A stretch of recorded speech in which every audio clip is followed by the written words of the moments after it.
بسم اللہ الرحمن الرحیم۔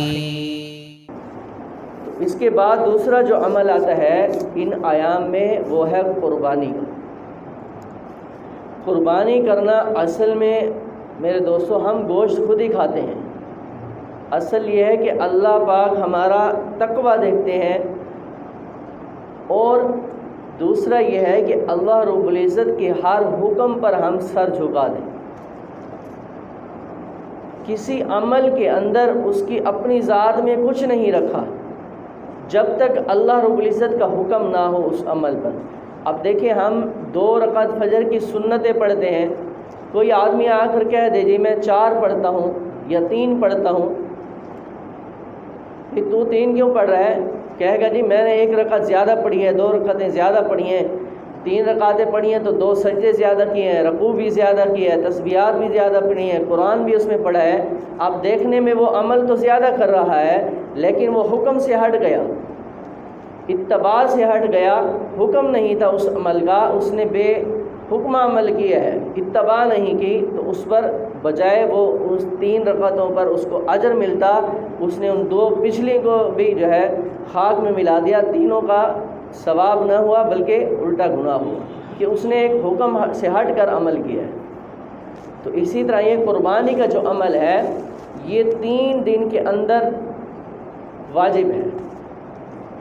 3 دن سے ہٹ کر 10، 11، 12، یہ چاند کی 10، 11، 12 3 دن ہے، اس سے ہٹ کر کوئی یہ عمل کر لیتا ہے تو اس کو قربانی کا ثواب نہیں ملے گا۔ آپ پورا سال 365 دن اگر لگائیں، 362 دن اگر آپ روزانہ جانور کو ذبح کریں، آپ کو وہ اجر نہیں مل سکتا قربانی کا جو ان ایام میں یعنی 10، 11، 12 ذی الحجہ کی تاریخ کو آپ کو وہ اجر ملے گا، وہ باقی 362 دنوں میں کبھی نہیں مل سکتا۔ اصل یہ ہے کہ ہم نے حکم کو پورا کرنا ہے۔ اب حاجی حج کرنے جاتا ہے تو اس کو حکم ہوتا ہے کہ میدان عرفات میں جائے، اللہ رب العزت کا حکم پورا کرنا ہے۔ اصل میں وہاں جو ہے سارے ایک ہی لباس میں موجود ہوتے ہیں، بیٹھے ہیں، کوئی عمل نہیں کرنا، تو صرف اللہ رب العزت حکم پورا کروانا چاہتے ہیں۔ اور دوسرا، اللہ رب العزت ہم سب کو لے جائے حج پر۔ جب حاجی حج کرنے جاتا ہے، مسجد حرام میں اگر آپ نے بیت اللہ میں 1 نماز بھی پڑھی تو آپ کو 1,00,000 نماز پڑھنے کا اجر اللہ پاک عطا فرما دیں گے۔ یہ اللہ پاک کی طرف سے عطا ہے، اللہ کا حکم ہے۔ میں نے پہلے عرض کیا ہے کسی عمل کے اندر کوئی اجر نہیں رکھا، بلکہ اصل یہ ہے کہ حکم کو پورا کرنا ہے۔ اب جب حاجی حج کو گیا ہوا ہے، 8 ذی الحج ہو گئی، 8 ذی الحج کو اللہ رب العزت کا حکم تبدیل ہو جاتا ہے کہ اللہ پاک کہتے ہیں کہ آپ مسجد حرام سے کوچ کر جاؤ مینا کی طرف۔ اب سارے حاجی جو ہے مینا کی طرف جا رہے ہیں، ظہر، عصر، مغرب، عشاء، فجر۔ اب یہ 5 نمازیں جو ہے مینا کے اندر ادا کرنی ہے۔ اب دیکھا جائے تو یہاں مسجد حرام میں 1 نماز ادا کرنے پر 1,00,000 نمازوں کا اجر مل رہا ہے۔ اب کوئی حاجی کہہ دے جی وہاں جا کر بھی میں نے نمازیں ہی پڑھنی ہے، کوئی اور عمل نہیں کرنا، 5 نمازیں پڑھنی ہے، میں یہاں مسجد حرام بیت اللہ میں رک جاتا ہوں، 5 نمازیں میں یہاں پڑھ لیتا ہوں، مجھے 5,00,000 نمازوں کا ثواب ملے گا۔ لیکن کیا ہوگا؟ اس ثواب کے بجائے اب ان 5 نمازوں کا اس کو گناہ ہوگا، اجر نہیں ملے گا۔ اصل کیا ہے؟ یہاں پر حکم تبدیل ہو گیا۔ پہلے اللہ رب العزت کا حکم ہے یہاں نماز پڑھو، میں تمہیں 1,00,000 نمازوں کا اجر دوں گا۔ اب حکم ہو رہا ہے کہ مسجد حرام سے دوڑو، مینا کی طرف جاؤ، وہاں جا کر صرف تم نے ظہر، عصر، مغرب، عشاء اور فجر کی نماز ادا کرنی ہے، کوئی عمل بھی نہیں کرنا، اس پر میں تجھے زیادہ اجر عطا کروں گا۔ اب یہی عمل قربانی کے لیے اللہ پاک فرما رہے ہیں ان 3 دنوں میں اگر تم قربانی کر لو گے تو میں تمہیں اتنا اجر عطا فرماؤں گا کہ جو جانور تم ذبح کر رہے ہو، میرے راستے میں قربان کر رہے ہو، اس کے جسم پر جتنے بال ہیں ان بالوں کے برابر میں تمہارے گناہ معاف فرما دوں۔ اصل کیا ہو رہا ہے؟ حکم ہے۔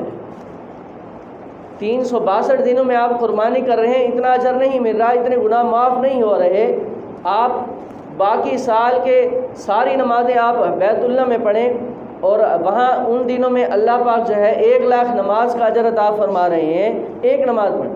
اب اگر آپ ان 5 نمازوں کو جو مینا میں پڑھنی تھی آپ مسجد بیت اللہ میں پڑھ رہے ہیں، وہاں پر آپ کو اجر نہیں ملے گا بلکہ آپ گناہ گار ہوں۔ ہر عمل کے اندر جو ہے اللہ نے اپنے حکم کو کہا ہے، میرے حکم کو پورا کیا جائے اور محبوب صلی اللہ علیہ وسلم کے طریقوں کو دیکھنا چاہیے۔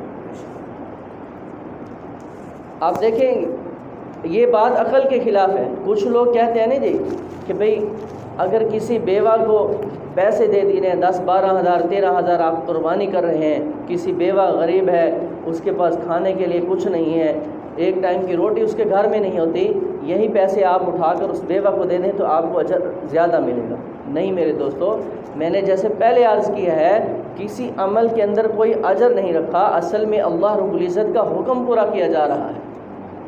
اب وہاں 1,00,000 نمازیں پڑھنے پر اجر، ایک نماز پڑھنے 1,00,000 نمازوں کا اجر، لیکن جب آپ مینا کے دنوں میں آپ وہاں نماز پڑھ لیں گے وہ اجر نہیں ملے گا۔ اسی طرح اگر آپ قربانی کے پیسے اٹھا کر کسی بیوہ یتیم مسکین کو دے دیتے ہیں یہ سمجھ کر کہ وہ قربانی کا گوشت میں نے ذبح کرنا ہے، جانور گوشت خود ہی کھانا ہے، وہ گوشت بھی انہی کو میں دوں گا، کیوں نہ میں یہ قربانی نہ کروں بلکہ اس کے پیسے میں کسی بیوہ کو دے دوں، کسی بیوہ کی بیٹی کی شادی کرا دوں، رخصتی کرا دوں، وہ میرے لیے اجر زیادہ ہے۔ نہیں میرے بھائی دوستو، یہ 3 دن میں جہاں ہم قربانی کر رہے ہیں، جانور ذبح کر رہے ہیں، اس کے برابر کوئی عمل اس کا بدل ہو ہی نہیں سکتا، چاہے ہم جتنی بیواؤں کی خدمت کرتے رہیں، اس کا اجر الگ ہے، لیکن قربانی کے بدلہ اس کا نہیں ہو سکتا کہ ہم کسی کی ہیلپ کر دیں، کسی مدد کر دیں اور قربانی کا ہمیں اجر مل جائے، نہیں۔ کیوں میرے دوستو؟ اصل میں حکم کو پورا کرنا ہے، عقل کو نہیں دیکھنا ہم نے۔ عقل تو کہہ رہی ہے کہ دیوانگی ہے کہ ایک آدمی دوڑا جا رہا ہے، صفا مروہ پر دوڑے لگا رہا ہے، بھئی اس کو کیا ضرورت ہے، آرام سے چلتا رہے۔ نہیں، اللہ کا حکم پورا ہو رہا ہے۔ عقل کہتی ہے بھئی یہاں ایک نماز پڑھ رہے 1,00,000 نمازوں کا ثواب ہے، پتہ نہیں کیوں چھوڑ کے جا رہا ہے نمازیں، اس کو 1,00,000 نمازوں کا ثواب مل رہا ہے۔ عقل کے خلاف چلنا ہے، ہم نے عقل کو نہیں ماننا۔ بھئی ہماری عقل تو یہ کہہ رہی ہے، لیکن ہم نے دیکھا نا اللہ کا حکم کیا ہے، اس کو ہم نے دیکھنا ہے۔ تو اللہ رب العزت ہمیں جو ہے قربانی اچھے سے اچھے کرنے کی توفیق عطا فرمائے۔ آپ دیکھ